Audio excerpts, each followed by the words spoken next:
Ադրբեջանը շարունակում է օկուպացրած պահել Հայաստանի տարածքները։ Կարծես թե չի էլ պատրաստվում սահմանազատման եւ սահմանագծման հաջորդ աշխատանքները սկսել այդ երկրի կողմից օկուպացրած տարածքներից։ Եվ յուրաքանչյուր անգամ, երբ հարց է ուղղվում Հայաստանի իշխանություններին, թե ինչպես են Հայաստանից զավթած տարածքները վերադարձվելու, ներկայացվում է սահմանազատման եւ սահմանագծման օրինակը։ Հայաստանի պաշտպանության նախարարը եւս այդ տարբերակով է պատկերացնում Հայաստանից Ադրբեջանի կողմից օկուպացրած տարածքների վերադարձը։ Պապիկյանը հայտնեց, թե Հայաստանի զինված ուժերի վերահսկողության տակ եւս ադրբեջանական հողեր կան։ Դրանց հարցն է ըստ նրա սահմանագծման եւ սահմանազատման հանձնաժողովը կլուծի։ Սահմանագծման եւ սահմանազատման հանձնաժողովի աշխատանքի միջոցով։ Հայաստանի զինված ուժերում կես տարով ծառայությունը կրճատելու մասին Պապիկյանն անտրամաբանական է համարում հայտարարությունները, թե դա իր հերթին կբերի բանակի կրճատման։ Պաշտպանության նախարարը պնդում է, ծառայությունը կրճատելուց հետո կանցնի 1.5 տարի եւ նույն թվականակով քաղաքացիներ են բանակ զորակոչվելու։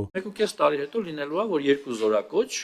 կամ երկու զորակոչի այն հատվածները, որոնք պայմանագիր չեն կապել պաշտպան հայրենացով, պիտի զորացվեն։ Տեղի է ունենալու հետևյալը. 1.5 տարի հետո երկու զորակոչ զորացվելու է, բայց այն որ բանակը կրճատվում է,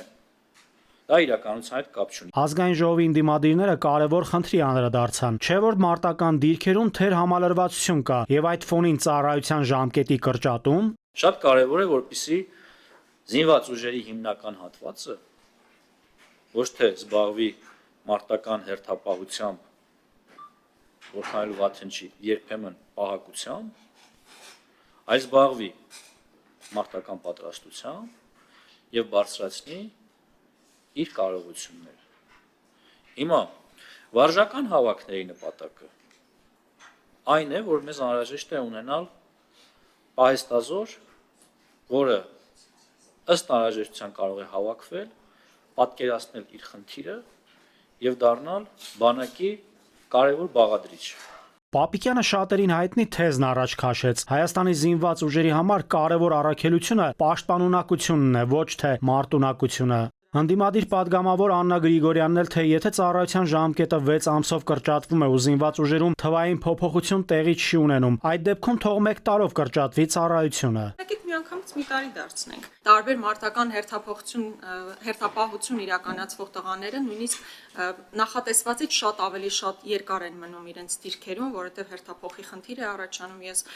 այդ մտահոգությունն ունեմ, որ 1.5 տարի դարձնելուց հետո այդ խնդիրը կարող է ավելի սրվել։ Գրիգորյանի առաջարկն է, օրինակ, եթե կառավարությունը ցանկանում է պայմանագրային ծառայությունը գրավիչ դարձնել, բազային աշխատավարձը պետք է բարձրացնել։ Ես վստահ եմ, որ չի կարող սահմանին կանգնած զինվորը